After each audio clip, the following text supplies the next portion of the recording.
Hi, we're back. It's still Poet the Poet. I'm still Robert Dunn, and it's been a while since I've mentioned we have this marvelous magazine called Medicinal Purposes.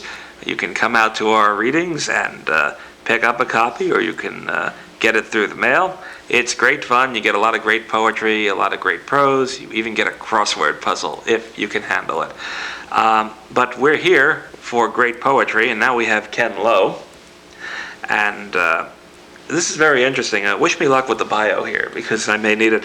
A student of martial arts since 1963, Ken Lowe is a master of Wu Mei Kung Fu, a 17th century Chinese internal martial art, and the founding director of the China Arts Council. I'm not sure the two are related. Necessarily. Somewhat related. We'll get into that in a moment. Which promotes traditional Chinese art forms. A meditator since 1968. You've been a student of Zen Buddhism, Maha Yoga. I'm a little lost. Is Maha Yoga a person or a? Maha Yoga means the great yoga. It's a style of yoga. Okay. Under Swami Shivam Tirth. Right. Sounds like a rabbi I once knew, actually. But let's see. That's since 1975, and Chan Buddhism under Chan Master Sheng Yen. All right. Writing poetry since 1971 and studied Chinese poetics from Lo Wai Luk. Right. PhD in Hong Kong. You're also an accomplished chef, a student of Chado. I'm getting the hang of it. That's very pleased about that. The art of high-skilled tea. It's always great to meet a tea with talent. I have to admit that. And also ancient Chinese calligraphy of the Shang Dynasty under the artist Lo Chen Wu. Did you leave anything out? Yeah, I can't really include my entire bio. I've lived a while. It's fascinating stuff. Now,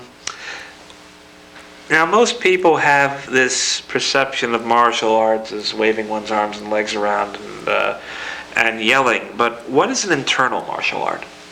An internal martial art means that you use the energy, the life force in your body that is the same as the energy that's around you in the environment, and you use that to power your movements and actions. Is it also a healing process like Virginia was discussing? That energy can be used to heal other people, and that process is called Qigong. All right. How about a poem? I can read you a martial art poem. All right. Why not? Since we're on the subject, yes. This poem describes a master level experience of martial art. It's called To Construct a Reality. Releasing the mind, air becomes form. Image appears from emptiness. Hollow and full, twisting and turning. The sun, the moon, wind, rain, clouds, all exist within this body.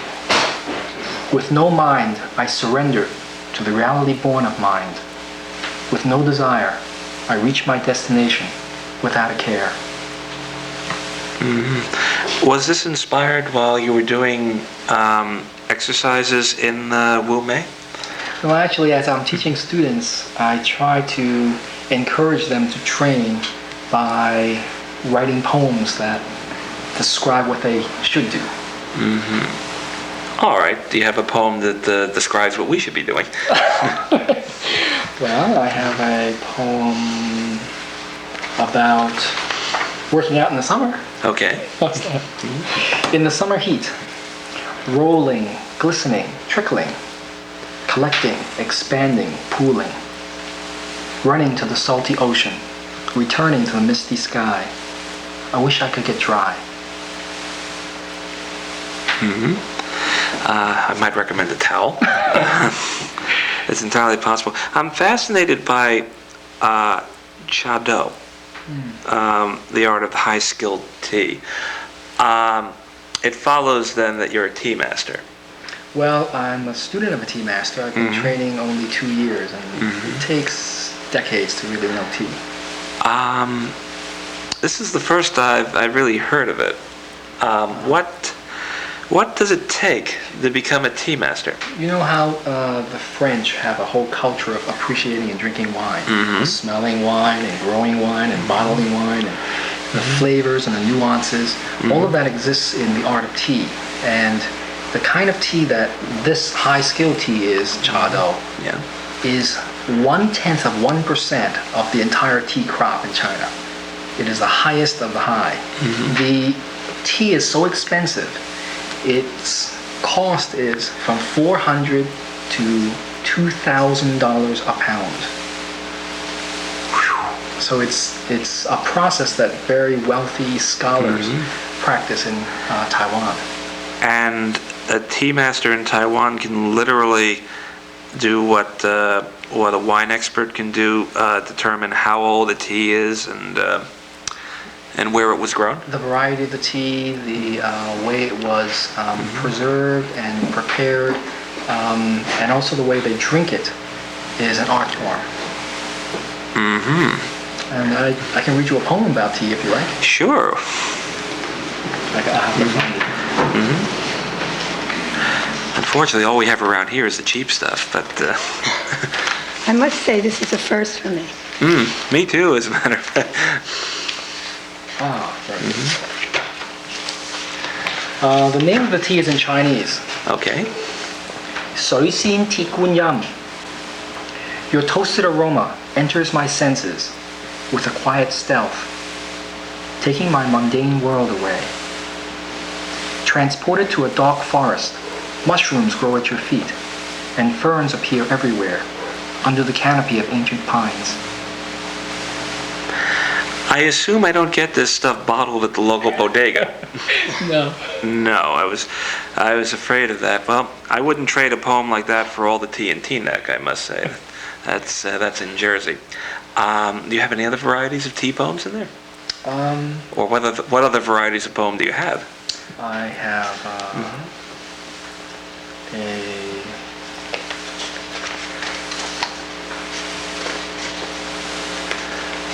a nice nature poem. All right. I run into so few nice natures these days. Quiet water sound. As I sit by the rushing water, whose sound can be heard even when she cannot be found. My silent tears run as gently as she does, pooling along the ground. How about another nature poem?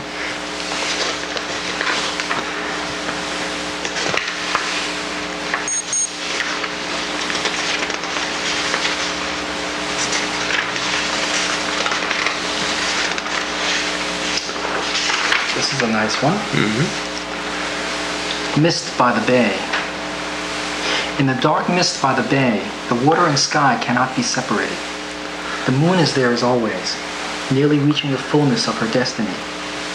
Darting through the passing clouds, she practices her formless skill, her reflection shattered by the ocean's scaly skin, into 10,000 offspring, to be born and to die once again, as I have so many times.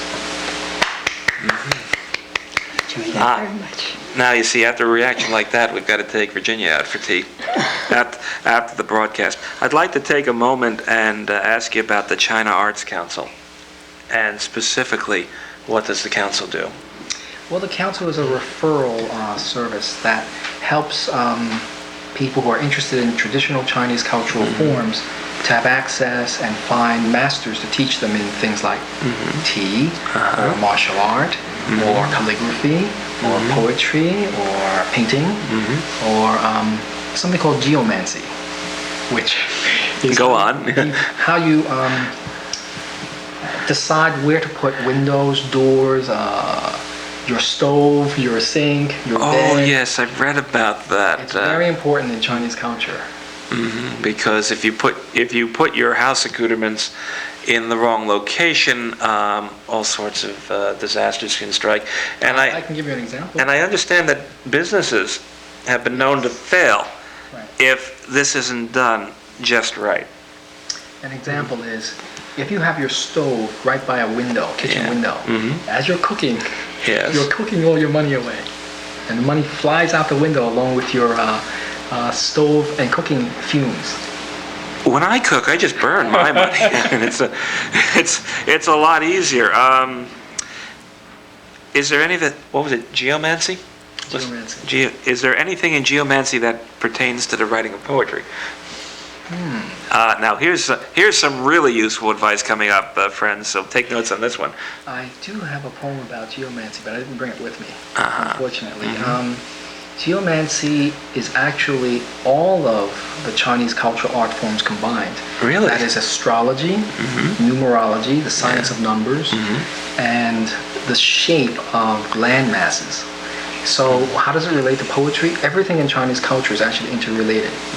So we use in poems images of dragons and of mountains and of rivers. Actually, I have a poem that talks about dragons. Okay. Yeah, sure, why not? It ought to tip the scales, I think. I was going to ask for a poem that ties up everything, but I'll settle for dragons. I don't get as many dragons as I should. In China, dragons are considered creatures that can fly, swim, and walk on land. And when they sleep, they coil their bodies up and become mountains. I used to date a woman like that, as a matter of fact. There are dragons on the earth. Falling from the sky, the dragon lay down on the earth, and his spiny back formed the eastern mountain range. Climbing his tangled whiskers, I reached his lone peak of his bony head by day's end. Standing on that peak, I could see the earth so clearly, so completely, that every meadow, lake, and stream lay before my eyes to contemplate. I saw the clouds' ever-changing shapes, felt the winds whirl, heard thunder in the distance. Opening my eyes, the earth stood before me. Closing my eyes, heaven was revealed. Just goes to show that it's very useful to keep a dragon around the house. In Western civilization, dragons are said to breathe fire. Do you have the same philosophy in China? No, actually, dragons are always chasing this pearl, which represents human spirituality. And dragons always come in pairs, representing yin and yang. And they're always vying for the same pearl. And they constantly lose it and then vie for it again, flying to heaven and dropping back down into the ocean. It still sounds like a better class of dragon. Do you have a poem that will follow the dragons and perhaps find the pearl? I have one that talks about following. Okay. And this one is, the title is in Chinese, but I'll translate it. On Ping means peace. Follow me and discover a jade lotus pond. Follow me and feel the earth, firm and still. Follow me and see the sky, infinite and bright. In a flash of lightning, a thunderclap is heard, and wind and rain blow through the landscape. Surrender, and peace is everywhere at once. I'm going to jump back to Virginia for a second and ask her, Virginia, have you chased any dragons lately? No, but I like that explanation of the pearl. Makes for good poetry. Okay. And I noticed that your poems are very meditative. Yes. Well, Very deep. It's been that kind of a show. Ken, do you have a pearl poem floating around there? A pearl poem. I do. I don't believe I took it with me, but I have a poem that can be considered a pearl. Okay. I'll take your word for it till we hear it. Let's see if I can find that one. Well, grab anything. We're late. A short one. Okay. This is a very classic Chinese poem. Red. I can feel the pressure in my eyes. Force rising, building to a peak. My heart racing until all there is red. Well, thank you, Ken Lowe. Thank you, Virginia Bagliari. And until next time, this is Robert Dunn for Poet to Poet saying, come back next time. We'll be here.